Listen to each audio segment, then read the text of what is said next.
everyone, and welcome back to Beyond the Northern Wall, your weekly talk show with me, your host, Kayla Malari. Why is my camera? What is going on? Clearly, okay. I'm not prepared today. That's a stress ball change, y'all. It's okay. Hi, welcome back. So today we are back to the astrology series. This is part 4. This is the end of the astrology series thus far, because we can always go back to any of the series and add more onto it. But we're going to end this one today, so the next week we can delve into new stuff for the holiday season. But today, I'm going to actually answer some of the questions that our lovely and amazing patrons have asked in our Patreon Facebook group. So when I first was doing this series, I was like, I don't know what people don't know or what people want to know, because it's clearly astrology is a subject that I really love and have utilized in my everyday life. And so I asked the patrons on our Facebook group, our super secret Facebook group, where we're all super secret friends. And we're not super secret friends. We're like pretty out there friends. And we post memes and everything. But I asked, what did you guys want to know about astrology? And a lot of our lovely patrons said that they wanted to kind of know what it all meant. Because we all know, like, there's basic stuff and there's like the super in-depth stuff. And there's people in between who are like, I kind of don't know what it means. So I'm going to kind of go into what I know about astrology. Now, once again, I'm not an expert. Like, I'm not an astrologist. I'm going to say that out there. But I have been studying this since I was in high school, and I continuously use it in my everyday life to I use it as a business method to help me work with people and to understand people that I work with. And I also use it as a social method to understand people. And I'll get to that in a second. But we're going to kind of go over the astrology, and then we're going to kind of talk about like people who are like, I don't believe it. And other people are like, I do believe it. And other people who are in the middle, kind of like me, they're like, it is what it is, Santa. So, okay. So let's go. Astrology 101. Astrology 101. You have your basic sign. So you find your astrology by your date of birth, because that's a big thing. I was born, and I'm going to use myself as an example. I can't use anyone else because I don't know anyone else's. I mean, I know people's birthday off the top of my head, but I'm not going to go into all your birth charts. So my birthday is December 25th. So with mid to late December into early to mid January, that is Capricorn season. So my star sign or sun sign is Capricorn. Now your star sign or your sun sign is your dominant sign. You can hear it said both ways, sun and or star. A lot of different people will use it in different ways. It's your dominant sign. That is your category. Like, as many people know me, I'm just like, I am a Capricorn. And it is what it is. Now, of course, we are not one layer, just like in anything at all. So your sign isn't going to be one layer. You have other layers to your sign. So we have our sun sign. On top of that, we also have our moon sign and our rising. Now, what is moon and rising, and why does that matter? Well, here's the thing. One, you figure out your moon and your rising by figuring out where you were born and what time. Now, let's go into science for a little bit. What does that have to do with anything? What does your birth date, your place of birth, and the time of birth have to do with anything?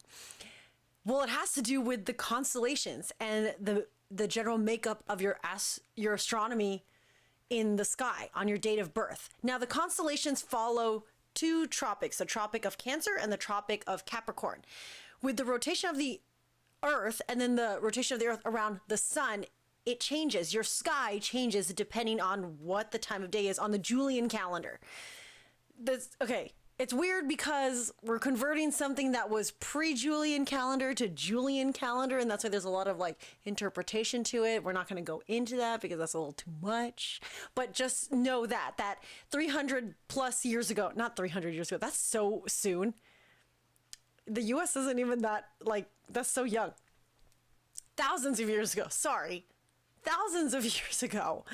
the astrology was created. And so it was based off of the way that the constellations pass across the sky. For reference, if you know this, you know that Scorpio chases, it's not Achilles.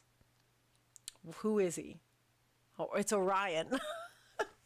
Scorpio chases Orion across the sky to nick his heel. So in the winter, you see the three stars that make Orion's belt. You see him running across the sky. Every winter, I say hi to Orion because I'm a nerd. And then every summer, you see, or fall, end of summer into fall, you see Scorpio chasing Orion across the sky. That's because the constellations change based off of the seasons. Babe? Or did you call me? I don't know if he's talking in his sleep. Babe. Ophelius? Who's Ophelius?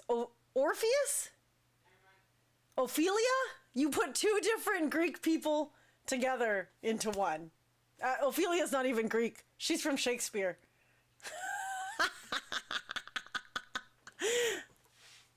Orpheus is a completely different myth altogether. It's one of my favorites because I think it's funny, but we're not going to go into that today. Anyways, so your date, your time of birth, and your location changes what you see in the sky. That's why those determine what your sun, your moon, and your rising are.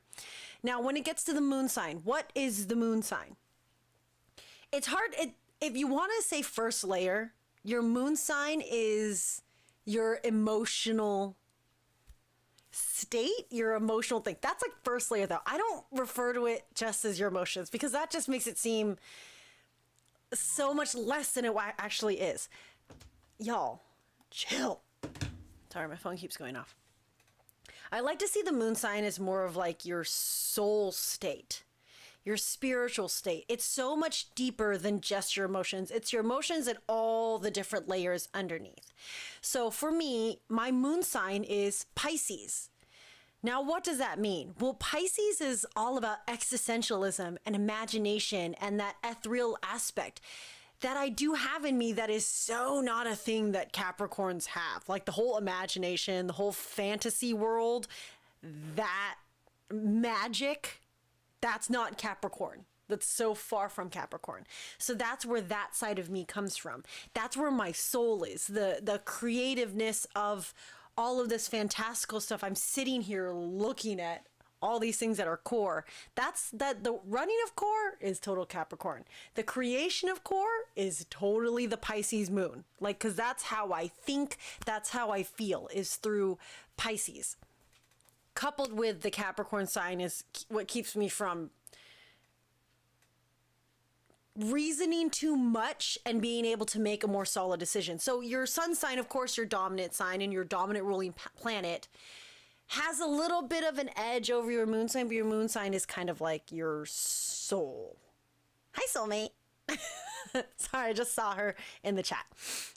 Now, what is your rising? Your rising sign, to kind of put it bluntly, is kind of like your personality. And ironically, my personality sign, my rising sign is Leo. Now, that makes sense because I am a performer. My career is live theater and performance. Again, so not a Capricorn thing.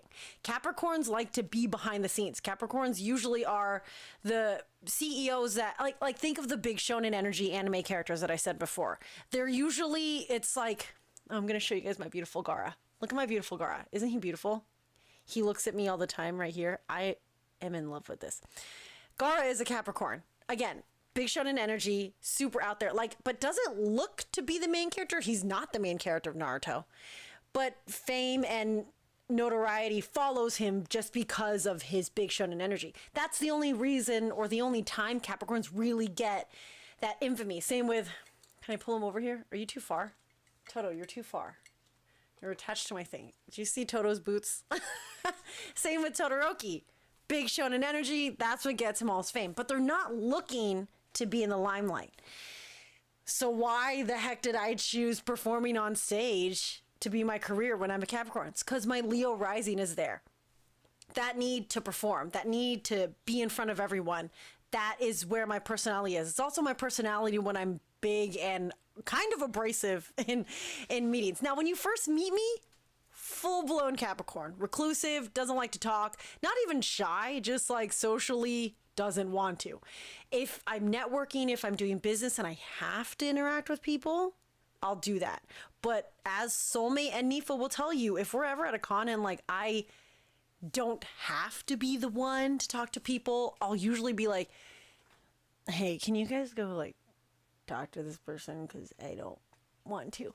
And a lot of times people have told me before, like when they first met me, they're like, I thought you were okay. For this is truth moment, verbatim.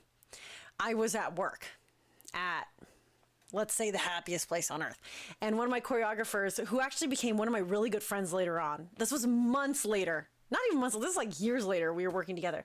We were sitting backstage during one of the shows and we were talking, and he turned to me and he was like, you know, and pardon my French, I'm gonna swear because this is what he said. He was like, you know, when I first met you, I thought you were a bitch. And I just went, oh, okay. And he was like, and then I just realized you're not. You're just quiet when people first meet you. And it takes a while for you to open up. And then you're like, he's like, you're one of the most fun and silly people and everything. So I just realized you were just quiet when I first met you, which was a weird thing to say because when he first met me, he was a choreographer and I was in dance rehearsals and I was learning and I was quiet in dance rehearsals. Like, are we not supposed to be quiet and pay attention in dance rehearsal? I don't know. That's just me. But then my Leo came out, and when I get used to people and when I hear it too sometimes. We say Leos, you know, yes, kitty, we hear you roar. I get like that too. There are times where I'm in the middle of like friends or doing something and I'm loud and I'm weird and I'm calling way too much attention and I'm in my head going, pull it back. It's okay. Let the Leo roar. You got to let the Leo out. So that's encompassing all my personalities in a nutshell. The star sign or sun sign is Capricorn. My moon is Pisces and my rising is Leo. So that's how it is for yours. If you want to find it out, you can also look online for any free site about birth charts where you can find out your sun, moon, and rising.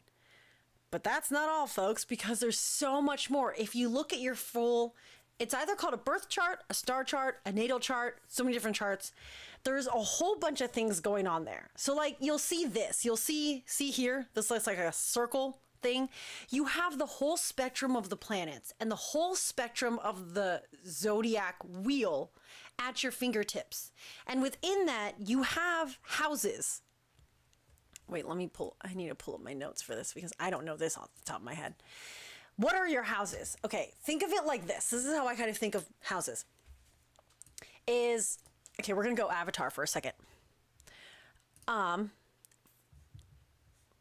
Okay, multitask. If you think of Avatar in book 2, when Guru Patik is training with Aang, or if you watch the live action Ong. Someone's going to hate me for that one. No, Aang. Guru Patik is talking about the chakras. The chakras, they have different representations. The root to the heart, to the mind, to the stomach. All of them have different things that they rule. All of them have different things that they kind of express and control or exemplify. That's what your houses are in your zodiac. So there are layers. This is you going more in depth into what you're... Sorry. Oops. I don't know what I clicked. That's you going more in depth into what your chart is. Now, when you see this wheel thing, you see those little like pizza slices.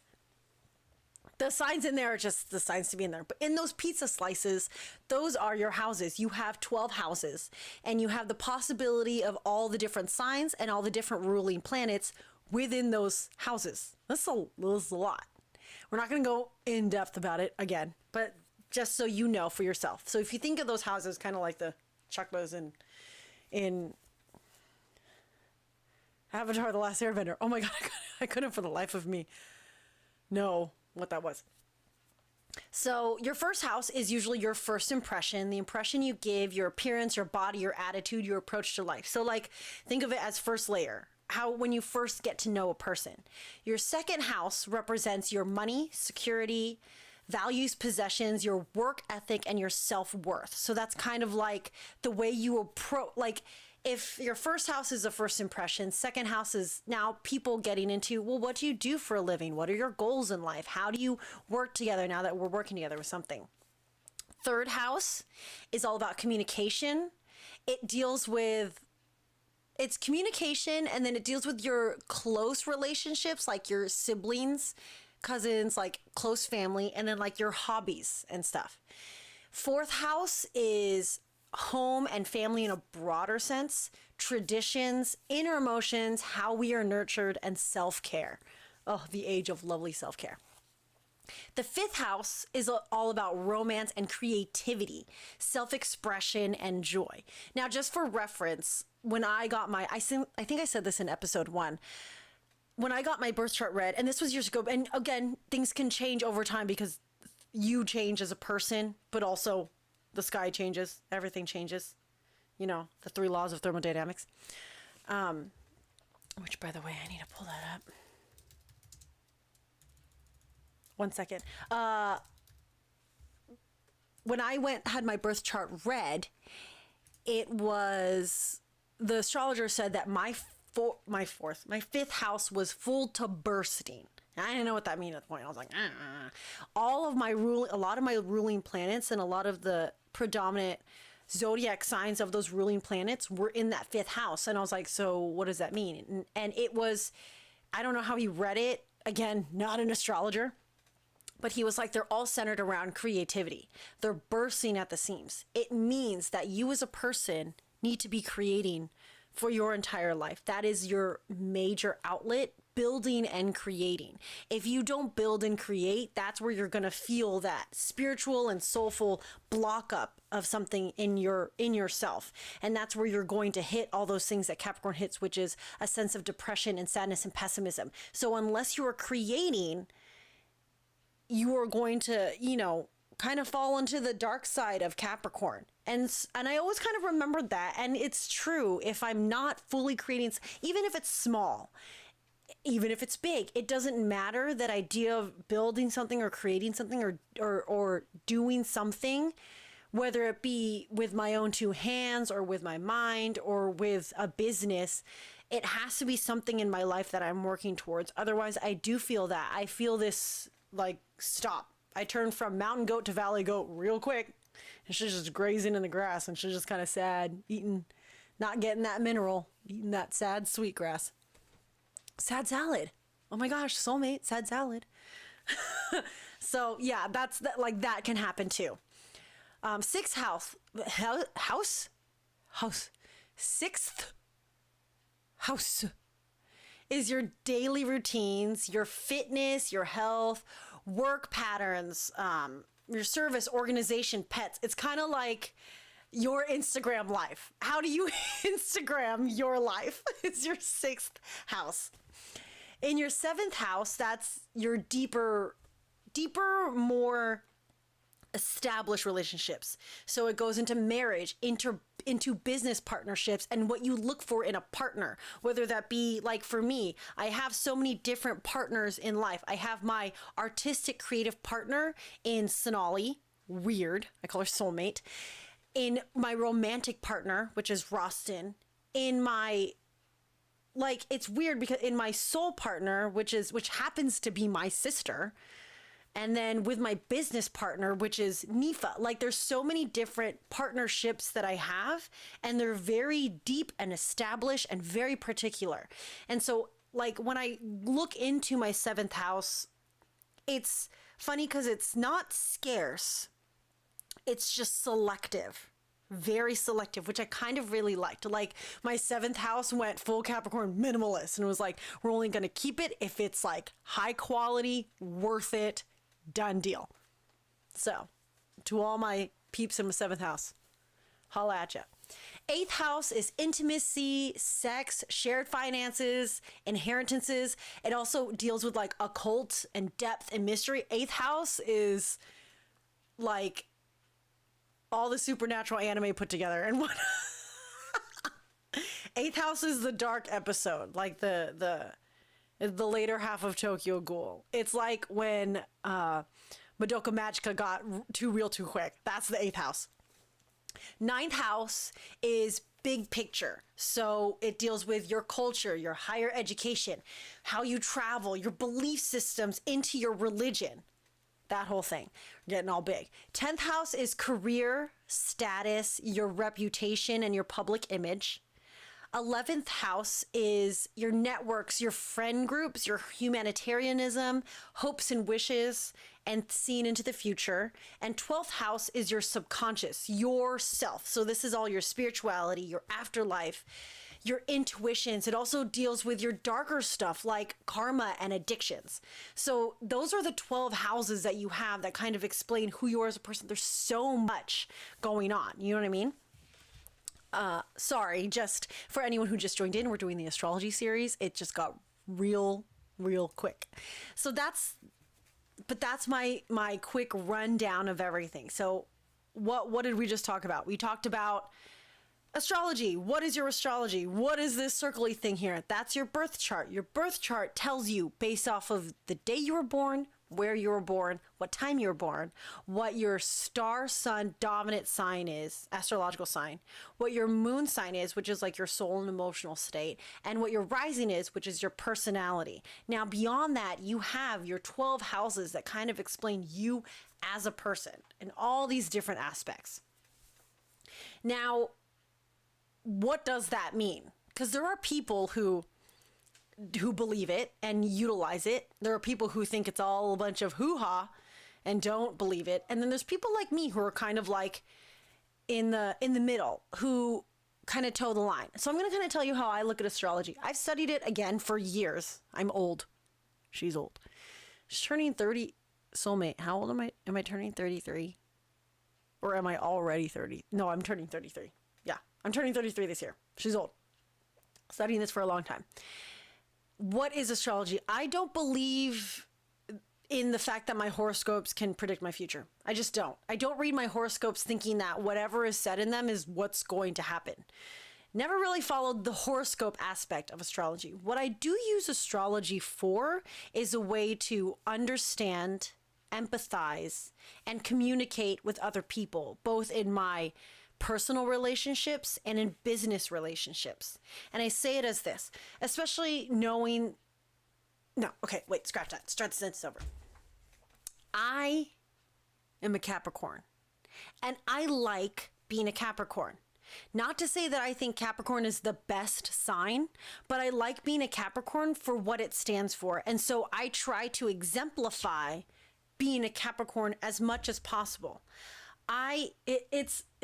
It's actually really cool. I read an old letter that my sister wrote me like way back. It was just and like not like from she was far away, is when she lived with me, but we just, you know, when you write like sweet letters to people. And she wrote something in there and she said, "You're not strong. You refuse to be weak. You're not smart. You refuse to be dumb."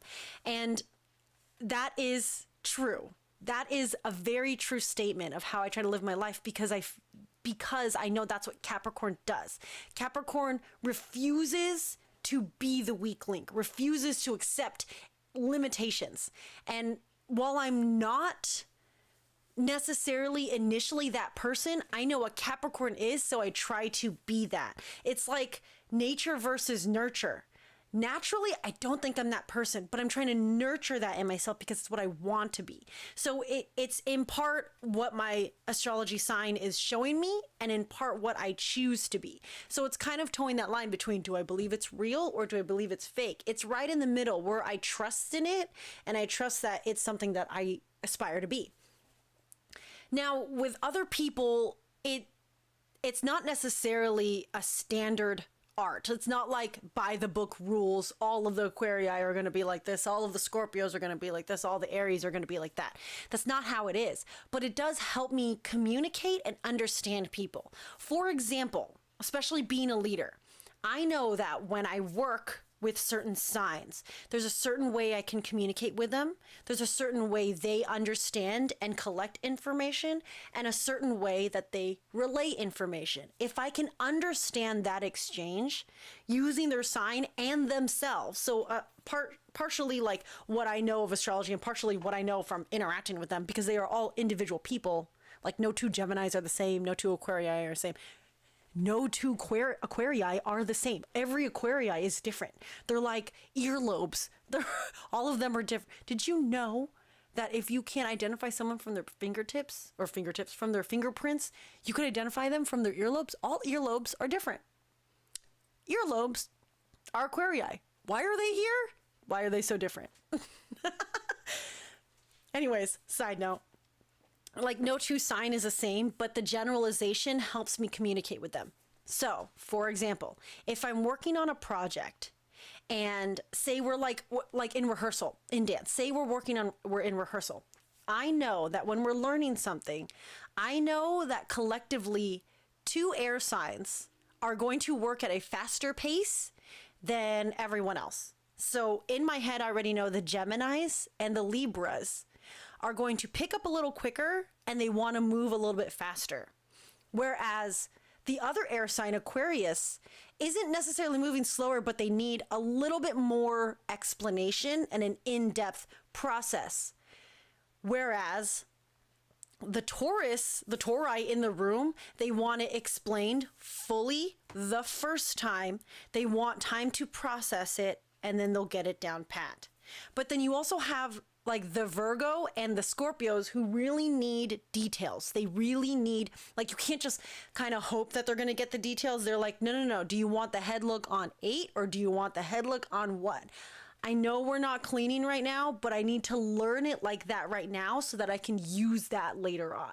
And then you got the Cancers who are just emotionally attached to the piece already. They're just like hyped up. They're either hyped up or like emotionally crying, along with Pisces in the corner, like just Kai, love and everything. So that helps me understand things. It also helps me understand like when things can go wrong, how to communicate. So I know that with a Scorpio, when it comes to a project that they're doing, they invest their emotions into their projects. A Scorpio's not going to do something unless they absolutely want to and they feel the need to do it. Same with an Aquarius, but in a different way. An Aquarius won't focus on something unless they choose to focus on that and then do everything in their power to really do their best job in that situation. With a Sagittarius, if they focus on something, it means it's something that piques their interest, that they're really into right now. But there is the possibility that something else could pique their interest, so they want to stay stimulated.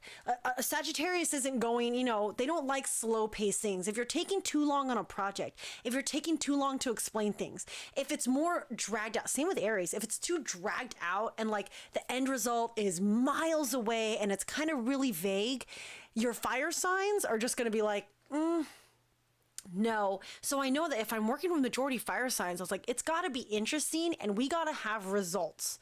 And if we're going to start it, we have to start it with the intent to finish. If I'm working with a Virgo per se, or say like a different sign, completely opposite, a Gemini, I know that when they work with something, they can have an emotional attachment to it. But if need be, if it's time to get like a little bit more, I guess, strict or cold with it, they can do that. They can pull away from a project and be like, all right, we're going to keep it very professional. I take out my emotions. Let's just do this by the book. Give me the critiques. I can't be that harsh or that cold with, say, a Cancer or, no, you can do it with Taurus. With a Pisces too. Although Pisces kind of take it in a different way. But when you give critiques, they have to be, not necessarily with a Cancer and a Pisces, you don't have to fake it, but you have to give them a little bit more context with it. They're not just going to take a critique with no explanation behind it. No way. You can do it with Libra. You can be like, Libra, you're not doing that right. Do it this way. And Libras, Geminis, Virgos will be like, okay, all right, I'll just change it. But with like, say like Cancers or Scorpios or Pisces have to be like, okay, you're not doing the right way, but it's because the intent is I want you to hit it harder rather than hit it sharper. So it's not about making quick movements. You need to like make sure you get it down and you get gritty and low with it. So see how those are like two different explanations, because you have to relate to two different kinds of signs. That's how I utilize it. It makes it so that also when people don't understand something, I can try to have a modicum of patience that's different for one sign over another sign. Like I know Aquarius, they absorb information like with all of their senses. So they have to wait till the eyes and the nose and the mouth and the ears and the hands all absorb information before they fully process it. They just need the whole file. Whereas honestly, like all the Libras I've given, I give, like if I'm giving the full file to an Aquarius, with a Libra, I give them like a one sheet. It's just one sheet. And I'm like, here, Libra, it's not even a sheet. It's like a brochure. Here's the brochure. Do what you may. And my Libras go, okay. And they do that. And I'm thinking of my Libras like, it's Trini. It's Juju. It's Chibs. Like that's literally how they are when they learn. You kind of just give them a brochure and they're like, okay, yeah, I'll figure it out. It's fine. We'll make it work. And then if I need to give like corrections to it later on, I can do that. Whereas with my Aquarius, they need the intent, they need purpose, they need a story, they need everything behind it. And once you've given all that information, you give it over, you have a whole book. It's fantastic. It's wonderful. So it is nice to know these things. You know what I mean? You know what I'm saying? It's nice to know stuff about astrology because you can utilize it when communicating with people. Now, on a personal level, it helps me understand why certain people find certain things to be either their cup of tea or not their cup of tea. It helps me understand people on why they view things the way they do, the way they view personal relationships, the way they view romantic relationships, the way they view art, the way they view communication. Knowing their sign helps me understand and empathize. And I'm not going to say I'm like terrible at it, but I will say it's been a work in progress. It's something that I've slowly learned from all the people around me. I'm surrounded by water and earth signs, and like fire signs and air signs just kind of like sporadically come in. But I'm surrounded by water signs. And so they're teaching me to be more emotionally absorbent, for lack of a better term, with everything around me. Whereas the earth signs, I learned from my earth signs how to have a little bit more resolve. And with my earth signs, I just find a lot of support for what I believe in because they're my fellow earth. With my air signs, it's funny because technically I see so much clash, but they're the ones that I kind of get along with, I think the best, like thought wise. And then fire signs are people that their passion matches my resolve. So it's cool to find those different complementary things. Like we are a full charcuterie board. You know what I mean? You can't just have brie and one salami on there. You got to have the whole shebang. Throw an olive for all I care. I don't know. Weird analogy. Blah. So then we go to the end of it and you're like, okay, is astrology like even real though? Like, do people actually believe in it? Do people actually blah, blah, blah with it? And there's like a story where we loved talking about astrology when I worked at Knott's. And it was funny because a lot of people would just kind of talk about it. And there was always one girl in our cast who no one would be talking to her. And she would just be like, I don't believe in astrology. And everyone would be like, cool. Like, this is literally the conversation that's happening with everyone in the cast. She's like, I just don't believe in it. And we're like, that's great. Like, you don't have to, no one was like, I don't know how else to say this because I'm not trying to be mean, but these are the actual words. And this is actual fact. No one was talking to you. Fact. But not trying to be a butthead. Just no one was talking to you.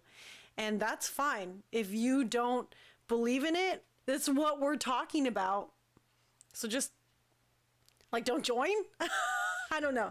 So when people are like, I don't believe in astrology, cool. Then like, don't be here. I don't know. But if you want to learn more about it, then like, let's have a chat about it. It's cool finding the things that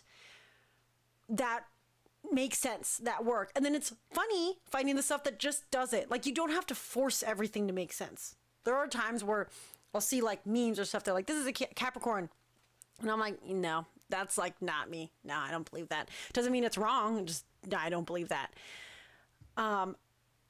It's also in the sense where if you think about it, it falls under science in a big way because it is science. I mean, it deals with astronomy, it deals with the stars and everything. It's what do you believe in? Well, you can say that about, you have to have a sense of faith and trust in a lot of different things, from religion to spirituality to also science. Like you think about, and I said this earlier, like the laws of thermodynamics, while proven, you have to have this belief system to it. Like my favorite, the second law, entropy, things fall apart. You have to know that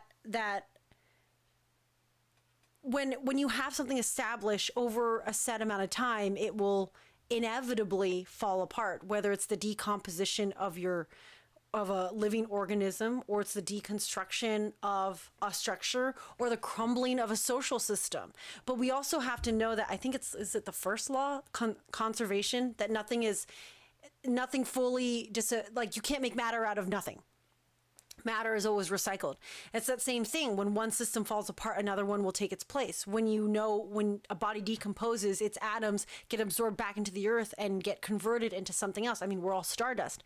And so, but how do we know this? Are we watching? Are we studying these atoms? Well, yes, we are in a sense, but also there's this belief system, this faith that the stardust in our skin is also light years away in the pillars of creation, in a place we'll never be able to know. You know what I'm saying? Just like, with astrology, yes, maybe those constellations mean nothing, but are we really saying that in the grand scheme of things, the push and pull of dark matter and gravity, the push and pull of the earth along with the stars, all that doesn't have some sort of influence on our lives? Just like the belief systems of us as faith and religion don't have a certain amount of influence on how we think and feel and react. So all that long journey said, is astrology real? It's as real as you want it to be. Just like anything is as real as you cannot believe in me as much as you want, and I might not be real to you. I could be the figment. I can't change that. No matter what I do, I could go up to you and poke you in the eye and probably fart on your shoelace, and you could still be like, I don't believe in you. And I'm like, you know what? You have your right to believe in that. So, well, I say, if you believe in it, you can believe in it, and you can utilize it as you may. I'm telling you, I utilize it as I may. And that is what I said. Sorry, I'm trying to catch up to, are there traits of your sign that you don't align with? Are there traits of your sign that I don't align with? Oh my gosh, yes. While I do have a very pessimistic, self-judgmental set or side of me with Capricorn, I don't believe I'm as prone to depression as Capricorns tend to be. There's a lot of hardship with Capricorns, and I went over this last time, like ruling planet Saturn, seriously, like that sucks. But a lot of Capricorns, and the Capricorns that I've met, have had very hard struggles with depression. I don't think I have that. And I don't think I have ever really struggled with that. I've been sad. I've had some hard ships. Like, we all know, you all saw me when I was injured and I lost my job and I was losing my house and I was going through like all at once. Everything was just piling up at once. And I was like, yeah, that was hardcore parkour. It was tough. And I went to a deep, dark place, but I still don't believe that I struggle with depression. So like that side of Capricorn, I don't think I fall under. I just don't believe. I don't believe that I do.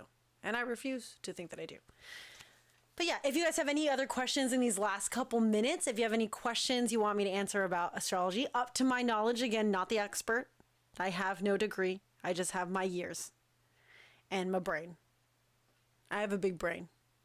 Not to say that it's filled with anything. It's just too big. Like, my head's too big, y'all. Like, this thing took 14 hours to get born. That's a lot. Yeah, if you have any questions about your signs, what I will say is that Aquarians are supposed to be bad at texting back, or they ghost people.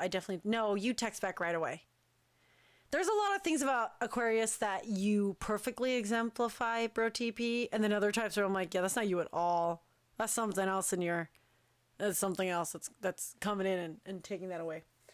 I will say, quick thing, if you don't know what to get the signs for Christmas, Aries, get them something that they can do or create. It can't be long-winded. You can't don't give them a project that's going to take like 3 to 4 months to complete. Give them something that they can create and build that has like an end result. Like, get them like a gingerbread house, or get them like a craft kit, something cool. Or like, it says like, like if you want to get them like a short subscription to like those Eat Fresh Hello things where they can like make quick food and they can learn how to do it. Capricorns like to do, or Capricorns, Aries like to create and do things, especially new things. They love learning new things, but there has to be an end result in sight. Like it can't be ambiguous. Taurus, get them something that's, I mean, if they probably got themselves something super expensive and super luxurious on Black Friday because they're kind of like they're independent and they'll get what they need for themselves. But if you want to get them something, it doesn't have to be a lot of things. So you don't have to like shower them with gifts. Get them something very well made. That doesn't mean expensive. It just means high quality. So even if you craft it, well made. Think clean lines or just very like they like their well made stuff. And if you're like getting anything, like usually I think a safe bet for Tauri are electronics. Again, doesn't have to be expensive, but give them an electronic that enhances or couples with inevitably their already well done electrical setup. What's after Taurus? Gemini, right? This Gemini. Geminis, get them something, either a video game or books or movies, like a box set that they can binge. Geminis like a lot of stuff. So like video games are great for Geminis. Board games are great for Geminis. A good book series or like a binge worthy box set is good for a Gemini. What's after Cancers? Cancers are super sentimental. That doesn't mean like create your handprint in plaster and then like give it to them. That's not what it means. Okay. With Cancers, it's usually if you know them and you know that they wanted like one thing, if you contribute to that one thing that they wanted, or you give them something that really means something to them, they will cry and they will love you forever.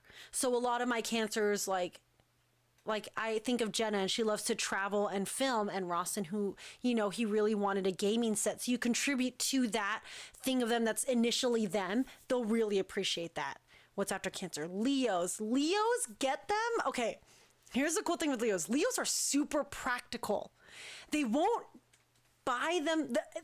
They will only buy themselves something luxurious and super expensive and out there if they have no choice. And they're like, okay, I have to get new shoes. I literally have no shoes ever. But if I'm gonna get new shoes, I might as well get red bottoms. Like that's how Leos work. So when you want to give them a gift, give them something that they wouldn't initially buy themselves. Something that you would also like. Like, when like Home and Hearth at Target, you wouldn't buy any of that stuff. Like practicality wise, you're not going to Home and Hearth and you're like, oh, I need to get like the flour coffee tins, whatever, where they're like pretty and they're artisan style. Cause it seems like it's really pretty and nice, but it's like you don't need it. Get that for Leo. They will appreciate those decorative balls that you see in bowls. Get that for Leo.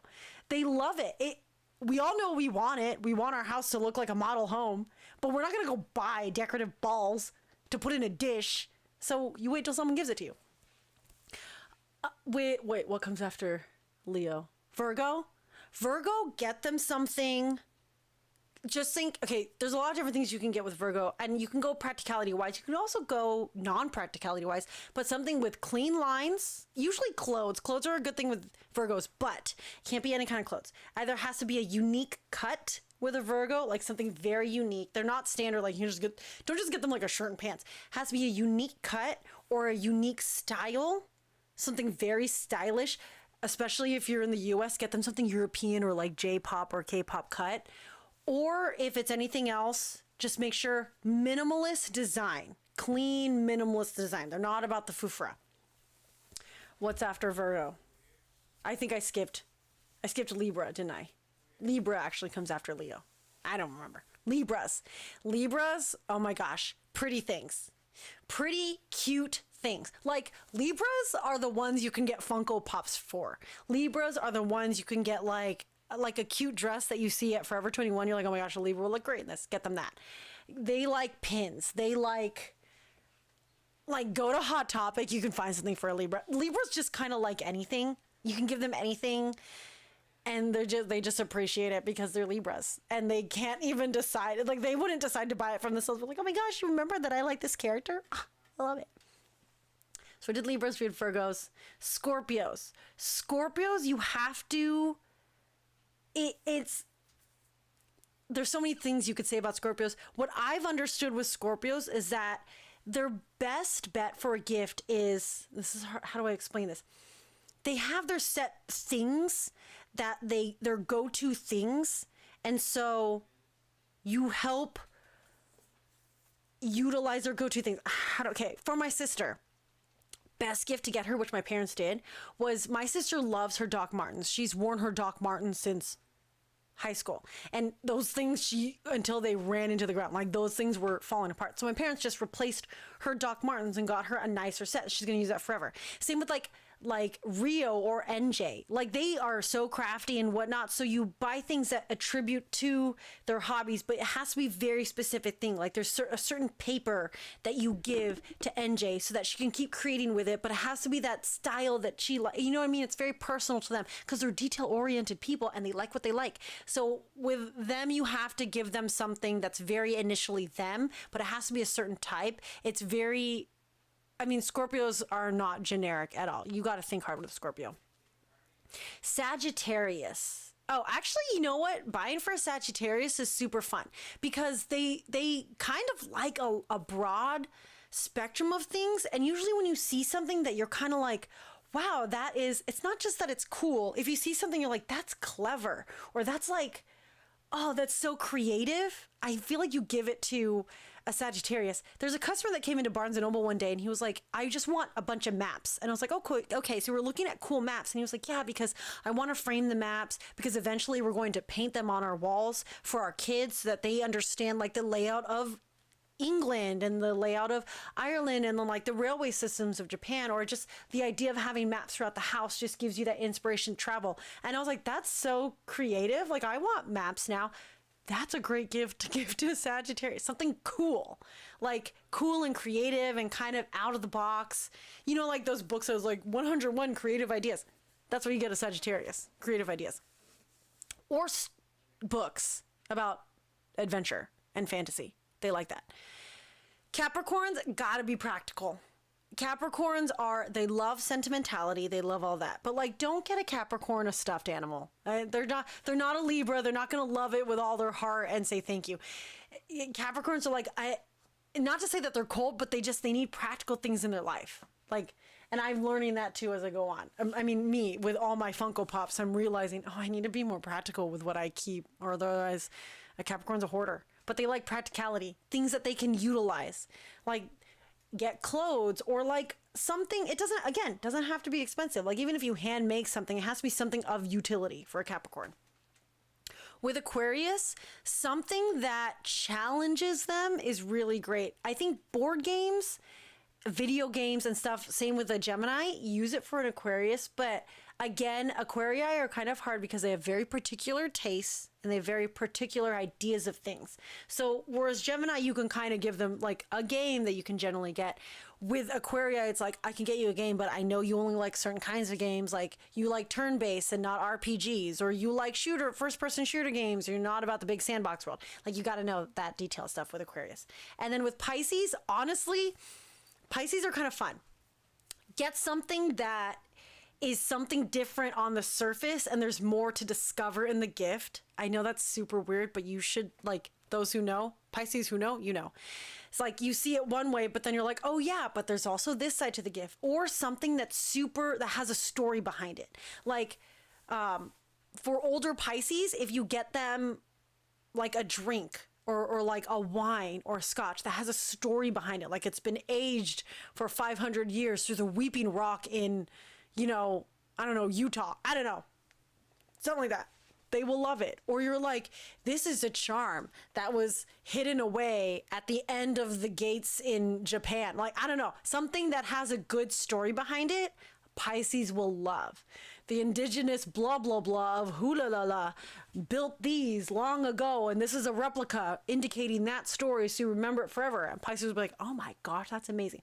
Existentialism. So, really quick holiday gift guide for your astrological signs. Yeah, I hope y'all, I don't know. I wonder, did I get it right for some of you? Gifts for the signs. I mean, do what you can. Yeah. Can you go over what each ruling planet means, like Saturn versus Mercury? Oh, gosh. I only have 5 minutes. I didn't write my notes on this. I know, okay, right off the top of my head, I know Mercury is about communication. So Mercury is the ruling planet of communication. Based off, a lot of it is like based off of Greek and Roman myth, but that's where it is. It's communication. Venus is about, oh my God, what is Venus about? We want to say Venus is about like beauty and looks, but it's not. It's not what it's about. Something else. Uranus or Neptune, I know they're the whole spirituality aspect. One of those blue giants is about that. Saturn is about hard work and responsibility. Jupiter is about gift giving and results. What the heck is the moon? I think the moon is like sentimentality and emotions. Like literally what the moon means for all of us. Like when there's like a full moon and you feel it pull. Do you guys feel the difference when there's a full moon? That's a real thing. We are majority water. And if you don't feel the moon pulling at you, sometimes like when there's a full moon and it's really big, I'm like, my body aches. It's because the moon is just pulling all the water in our bodies. Well, see, Sarah says, get the cat baking stuff. Utility. You gotta have utility. I can't remember what Pluto is about. No, I thought I knew what Pluto was about. I don't. Not off the top of my head. I don't remember all of the planets, but I knew some of them. Don't know what Mars is. Couldn't even tell you Mars. Can't even guess what Mars is. So maybe you can all look that up. Yeah. And if you have any questions, throw them in the comments below. We will revisit the astrology series later on, again, to kind of go into the different aspects of it and whatnot. So if you throw a question in the comments, I can address it later on when we return to this series. But yeah, see, Protope, board games, huh? Aquarius. I know, like, my dad is so that person. She's so that person with video games, but particular video games. I know Shishi, you can't just, like, I'm not going to give Shishi Halo. That's just not. Anyways, announcements. So, couple of announcements. One, this Friday. Go. We have another Improve Your Improv with my bro TP, Liz, and of course, our favorite, Sailor Moon. But she's also hasn't just played Sailor Moon. She's also played Naruto at some point. She's played Ochako and Suyu. Our lovely Ryoko. It's funny. We talked about this once. Not a lot of people say her whole name. I like saying her name a lot because I know that when she was a kid, a lot of people, they used the nickname Rio because they couldn't say her name correctly. Wow, you guys spun at the same time. That was cool. But yeah, Ryoko will be doing improv with Liz. It's funny because Rio has no confidence in her freestyle, and her freestyle is always like the fun one. It's always a fun, interesting one. She always tries to utilize the new tricks and techniques that she learned in it, that she like gleaned from other coursemen. So tune in on Instagram, 7 p.m. this Friday, Pacific Standard Time. On Sunday, we only have a few episodes left of Koki versus Vegetables because as Koki dwindles down his list of vegetables, he's going to expand his show into something more. He has a lot of ventures and we've been talking about a lot of different ideas, but catch Koki versus Vegetables as much as you can now before it goes, wow, why isn't my mic so low? Did you guys hear any of that? That was weird. I don't know why that was so low, but what I said was catch Koki versus Vegetables before it's gone. As he dwindles away his list, he's going to slowly morph his show into something else. And he's going to deal with more, eating items and food, but there's such a broad spectrum. I know, right, Sarah? He's got to eat okra first. Come on. But that's just me. So catch that. And I forgot to put this promo up here, but you can check it out on our YouTube channel. The promo for our Christmas show is on December 19th. I won't be hosting alone. There'll be a lot of different surprises, but we do have a Christmas show for you all. premiering December 19th. That is a Saturday. It is at 4 p.m. Pacific Standard Time. It will be saved on our show, and we have a couple of alumni that are performing with us. We are pre-recording a bunch of new dances, brand new choreography, plus some fun stuff. We'll be streaming it. It's our whole Christmas special, something we can give to you for the end of the year, just to celebrate the weirdest year in our modern history. And personal plug. So, a couple of things. Joseph and I went to the mall like 2 weeks ago, and we went to GameStop and Hot Topic, and we called it Westminster Mall Con because we got like special exclusives. And that was when I got this game, Hyrule Warriors. Now, if you know me, I love Legend of Zelda. Like, Ocarina of Time was the one. You know what I mean? And if you know me, when I played Breath of the Wild knocked Ocarina of Time off the top spot. It knocked Kingdom Hearts off my top spot of games. It knocked Prince of Persia and Shadow of the Colossus. If you even know what those games are and know that Breath of the Wild took the top spot, holy cow. That's how much I love Legend of Zelda, especially Breath of the Wild. So this game I was really excited for, and I wanted to play it. But, I mean, this is my special controller that Rawson bought me for my birthday. Isn't it beautiful? I was going to play it, but then my super, Goge, if you know who Goge is, Nagoogaloo, he played our Deadpool in our past sets. He's out in Australia. He streams on Twitch, and he messaged me. He was like, you need to stream you playing it on your Twitch, because I have a Twitch just to have a Twitch. And at first I was like, nah, I'm not going to do it. And then my lovely, lovely Levi bought me a Delgado. I know it's called Elgato. It's an Elgato capture card, but I call it Delgado. He got me a Delgado as an early birthday present so I could stream on my computer. Ugh. Find me, camera. There you go. Oh, you'll get there eventually. So he made it so I can stream here. So I'm going to stream on my Twitch starting this weekend sometime. I don't know. Like because I have oodles of time to stream. That's weird.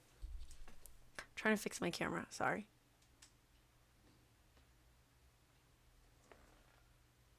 Find me. I will find you. I will be streaming on my Twitch. If you're not following me on Twitch, find me. It's Master of Nowhere, as in Knowhere, as in Marvel Universe's Nowhere. Yes, Bro TP knowing Shadow of the Colossus. Oh my gosh, you all. That game is legit. But yes, I will be streaming. I was starting this weekend. I haven't played this because I'm waiting for the stream, and that's been so hard to do. So I haven't even. Okay, I did open it. I opened it and I just looked at it and I was like, eh. So I will be playing this. I'll be talking about it. I'll even tell you guys why I came up with that name. The name why I came up with Master of Nowhere is because I made that name on Animal Crossing and I wanted my villagers to call me Master. So that's where it came from. But yeah, follow me on Twitch, Master of Nowhere. That's it. And if you're not following a bunch of our other corpsmen who are streaming on Twitch, we have Trini streams, Goge, Shell. Shell is doing the new Miles Morales Spider-Man game. Looks beautiful. I mean, he streams super late because he comes home late for work. But make sure you're following him too. Rawson streams COD. It's funny because I remember playing COD back in the day. Yeah, dude, I went to a mall. It was granted Westminster Mall. No one's there. Like, it was empty. And me and Joseph like to run away from people when they get too close. So we were super safe. And there was like, we didn't go to the main. If a place was too full, we were, peace out, Girl Scout.